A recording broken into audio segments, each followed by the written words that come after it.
Olá, bem-vindos de volta à aula de Sociologia. Eu sou o professor Ademir Matos e vim aqui trabalhar com vocês mais uma aula, hoje, aula de revisão. Vamos comigo? Aula 4.2, nós vamos revisar movimentos sociais, parte 1, né? Então, dentro do tema de movimentos sociais, nós estudamos do que ele trata, né? Qual seria esse conceito, né? Existe ali dentro da construção do que é movimento social, a reivindicação de direitos. Essa reivindicação é o elemento gerador dos movimentos sociais, né? Está aqui no quadro. Deixa eu voltar, que não era para ele ter passado ainda. Pronto. Então, nós temos aqui esse quadro onde ele é colocado essa questão do elemento gerador, né? Existe uma reivindicação por direitos de um grupo social que vai gerar um movimento, né? Se eu falo de sociedade, movimento social, tá? E aí aqui no quadro seguinte, nós temos, devem ser entendidos como resultado, né, de conflitos presentes nas diversas sociedades. Então, se eu tenho um conflito numa sociedade, eu vou ter ali, né, algum tipo de movimento social para buscar resolver aquele conflito, né? Existe uma reivindicação pelo direito de quem sofre, pelo direito de quem é oprimido, tá?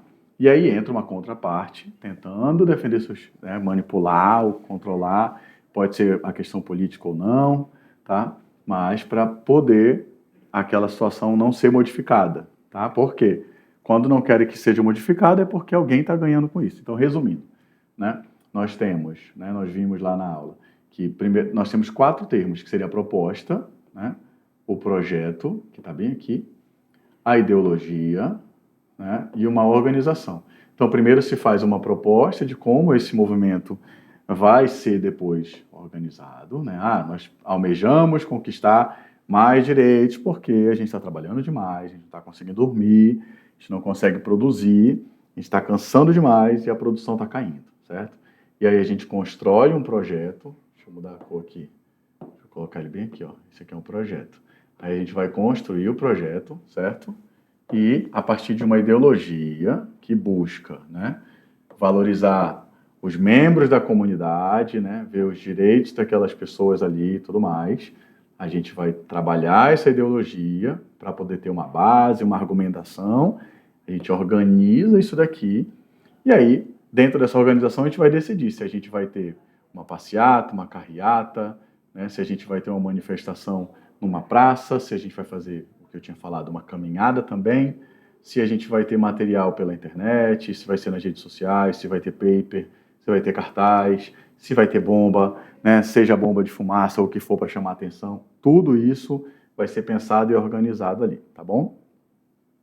Professor, maluco, por que bomba? Sim, bomba que eu falo, a bombinha de festa junina, né, porque ela chama atenção, ou o rojão, as pessoas vão procurar saber o que está acontecendo, e aí, quando elas chegam lá, elas vão ver que está tendo algum tipo de manifestação, tá?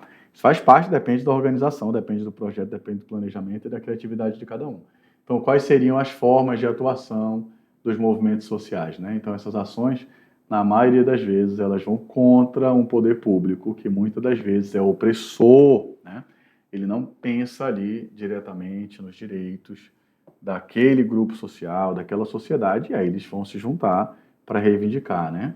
E o movimento vai fazer o quê? Ele vai pressionar, né, o poder público para que existam garantias ali de que as suas, né, esse conflito seja resolvido e fique melhor, fique bem para todos os lados.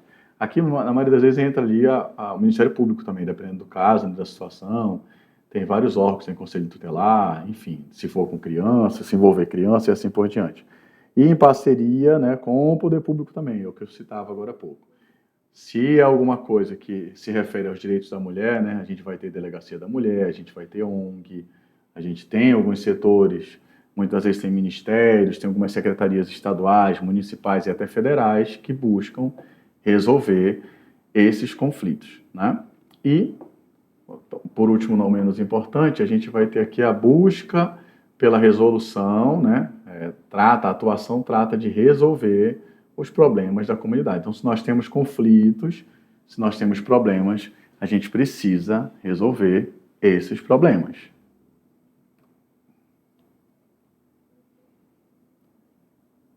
Aí nós vamos ter aqui, né? Só para deixa eu não encher a tela de coisa.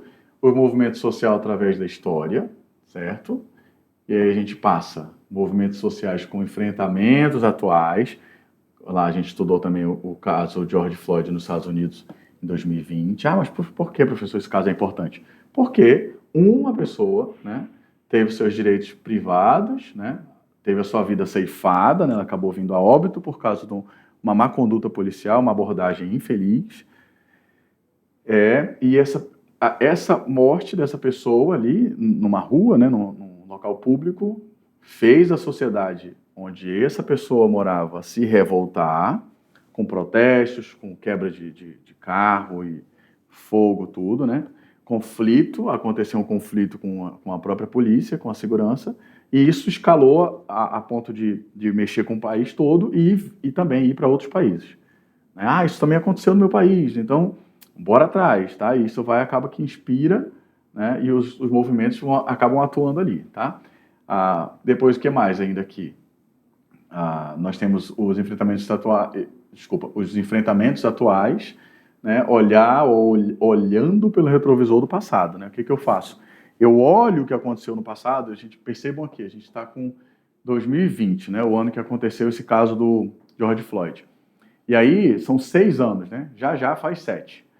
Da feita que eu olho para trás e vejo o que aconteceu lá, não necessariamente no Brasil, eu consigo ter um panorama de como é que eu vou... Não, a gente vai buscar que isso não aconteça. Quando os chefes, né, de governo estão ali reunidos, eles vão pegar, tem ali a assessoria que vai analisar e vai dizer, olha, tem esse caso que aconteceu em tal lugar, em tal ano, papapá, vamos evitar isso aqui. Isso não pode acontecer. Então a gente olha por esse retrovisor, está marcado aqui, né, para que a gente não deixe isso acontecer de novo.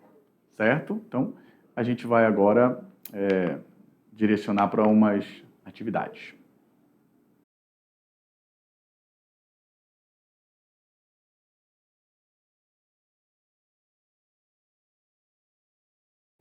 Chegou a hora da gente tirar as dúvidas, exercitar o que a gente revisou, o que a gente aprendeu na aula 4.1, né? E a partir de agora a gente vai para algumas questões onde eu vou resolver junto com vocês. Vamos lá?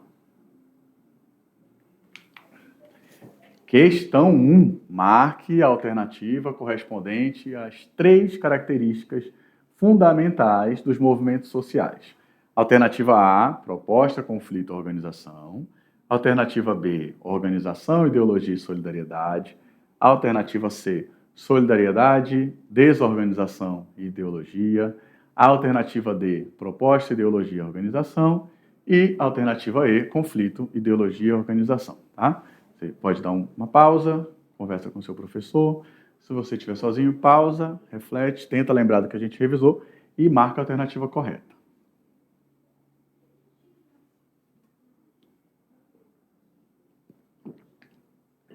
E a alternativa correta é a alternativa D, né? Nós temos uma proposta, uma ideologia e uma organização. Na aula a gente chegou a citar também do projeto, tá? Que fica entre um e outro ali. Na questão 2, qual é a grande diferença de discurso entre os Panteras Negras e Martin Luther King nas lutas contra o preconceito racial existente nos Estados Unidos? A alternativa A. Os Panteras Negras tinham um discurso fortemente religioso, diferente de Martin Luther King. Alternativa B.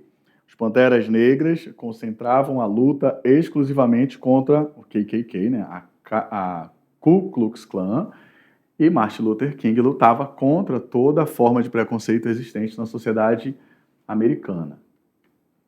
Alternativa C. Martin Luther King possuía uma visão política ligada à esquerda. Os Panteras Negras possuíam uma visão mais ao centro. Alternativa D. Os Panteras Negras pregavam o armamento da população afro-americana como forma de enfrentamento à violência do Estado. E Martin Luther King era considerado um pacifista. E, por último, alternativa E, não havia diferenças ideológicas na luta promovida por Martin Luther King e pelos Panteras Negras. Você pausa, reflete, relê, que é uma questão com alternativas extensas, e marca a alternativa correta. Então, a alternativa correta é a alternativa D. Os Panteras Negras pregavam o armamento da população afro-americana como forma de enfrentamento à violência do Estado, e o Luther King, ou Martin Luther King, era considerado um pacifista, tá? Era pacífico, mediava ali os conflitos e tudo mais.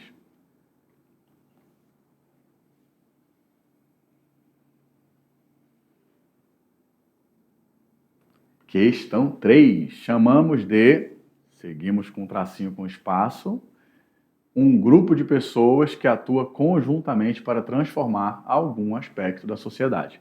Marque a alternativa correta que complete a frase acima, né? Então, das alternativas, imagine ela ali no texto, lendo assim, qual seria a alternativa correta? Alternativa A, interação social. Alternativa B, mobilidade lateral. Alternativa C, movimento social, desculpa. Alternativa D, princípio preventivo. E alternativa E, movimento de acomodação urbana. Vou dar um tempinho para vocês marcarem a correta. E a alternativa correta é a alternativa C, né? Movimento social. Então, a gente relendo fica como? Chamamos de movimento de acomodação urbana. Não, não é, né? Isso daí não faz sentido. Chamamos de movimento social um grupo de pessoas que atua conjuntamente para transformar algum aspecto da sociedade, certo? E, por último, questão 4, né? Quais motivos explicam o enfraquecimento dos Panteras Negras, né?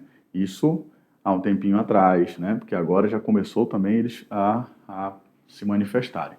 Aqui é o momento em que vocês vão discursar, né? Fazer uma pequena dissertação, uma pequena redação. Quem tem dificuldade pode começar com alguns tópicos sobre o tema que a gente estudou, né? Para poder construir a sua resposta, e aí depois escreve entre 3 e 6 linhas, tá? É um texto, uma resposta ideal para você, tá bom? Vou dar um tempinho, você pausa, faz a sua resposta, e depois você volta aqui comigo para poder eu apresentar para vocês a chave de correção.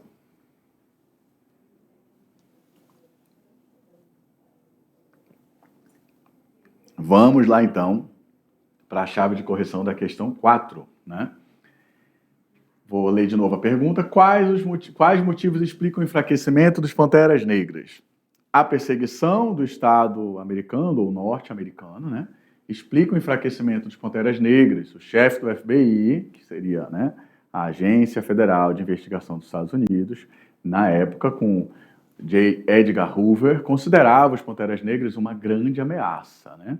Há relatos de que, em apenas um ano, o FBI matou 28 membros do partido, né? Isso aqui é uma prática muito comum na maioria das sociedades, dos governos, né, dos impérios, dos reinados. Quando eles querem eliminar uma ameaça, eles começam ali pegando os seus integrantes e vão eliminando eles, certo? Eu espero que vocês tenham conseguido entender, tirar as dúvidas. Fico à disposição, junto com a equipe aqui da Meditech, tá bom? Agradeço que vocês estejam aqui participando, espero que continuem estudando e eu vejo vocês na próxima aula. Até lá, obrigado. Tchau.